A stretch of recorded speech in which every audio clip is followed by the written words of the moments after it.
వివాదాలకు దూరంగా ఉండే వ్యక్తి, పార్టీలకు అతీతంగా పనిచేసే వ్యక్తి ఎవరన్నా ఉన్నారు అంటే, కలవాలి అంటే నా ముందుగా మీరు అపాయింట్మెంట్ తీసుకోవాలి. అవన్నీ లేకుండా నేను పక్కా వైఎస్ఆర్సీపీ కార్యకర్తని. కాకపోతే ఈరోజు నేను కావ్య కృష్ణారెడ్డి సార్ని ఎందుకు ఇంత విధంగా పొగడుతున్నానంటే కారణం ఏంటంటే, ఒక ఎమ్మెల్యే గారిని కలవాలంటే అపాయింట్మెంట్ కావాలి, వాళ్ళ పిఏ దగ్గరికి పోవాలి. మనకు కావాలి శాసనసభ్యుడైన కావ్య కృష్ణారెడ్డి గారి దగ్గర అట్లా వంటి ఏమి ఉండవు. మీ పని ఏదన్నా ఉంటే నిజాయితీగా దాంట్లో న్యాయం అనేది కానీ ఉంటే ఖచ్చితంగా 100% చేసే వ్యక్తి ఎవరన్నా కృష్ణారెడ్డి గారే.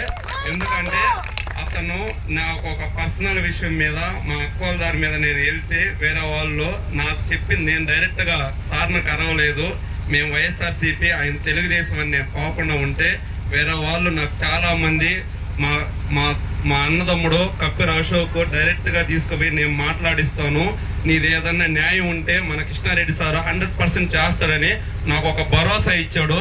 సార్ ముఖ్యంగా మా గ్రామం తరఫున, ప్రజలందరి తరఫున, పార్టీలకు అతీతంగా మా గ్రామ ప్రజలు అభ్యర్థన మేరకు మీరు ఇక్కడ విచ్చేసినందుకు ప్రత్యేక ధన్యవాదాలు తెలియజేస్తున్నాను సార్. మీకు భవిష్యత్తులో మరిన్ని విజయాలు చేకూర్చాలని నేను మనస్ఫూర్తిగా కోరుకుంటున్నాను సార్.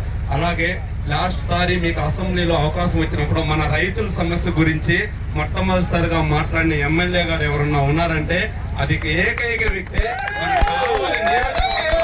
ఎమ్మెల్యే గారు కావ్య కృష్ణారెడ్డి గారు. సార్ మా రైతులు చాలా మంది, ఇది నా సమస్య కాదు, మా గ్రామం సమస్య కాదు సార్, నెల్లూరు జిల్లాలో ఈ చుట్టుపక్కల గ్రామంలో ఉన్న రైతులు మొత్తం తరపున నేను మాట్లాడుతున్నాను. ధాన్యం ధరకి గిట్టుబాటు ధర లేక ఈరోజు దళారుల దగ్గరికి వెళ్ళి మేము మా ఒట్లు పట్టుకోండి బతికిలాడే పరిస్థితి వచ్చింది.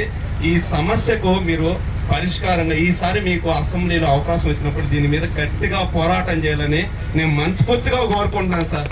Thank you so much sir.